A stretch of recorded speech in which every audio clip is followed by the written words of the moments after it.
January. It Cleveland, so was it might be a little snow. Oh, it was Like, a little snowy, a little slick. yeah, Sunday yeah. morning, and he thought there'd be less people on the road. So he goes, "Oh, we'll go to the golf course." He liked to go to the golf course every Sunday, even if it was snowy and frost and you couldn't golf. They would just hang out in the clubhouse and bullshit with the guys, right?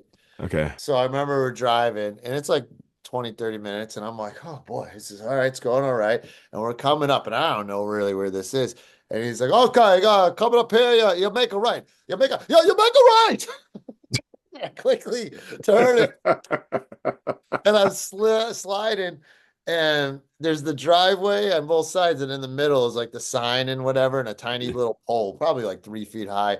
And I just go right into that pole. Boom, right? Oh, And my dad is not wearing a seatbelt, and his head hits the windshield. Blood starts coming down his head.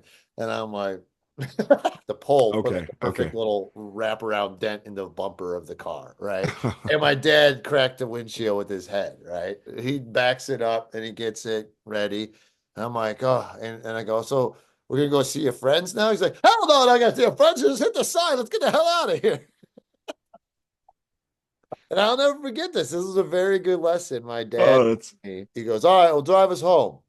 And I'm like, no, man, I just got an accident. I'm not gonna drive. He's like, what? You're not gonna drive? Because we get in the car and drive home. You afraid? We gotta be afraid. And right. that was a really good lesson. And I fucking drove up, and I was really concentrating the whole ride home. Never go. Yeah, Just you know what I mean. So yeah, yeah. it was a really good lesson to just get back on the horse.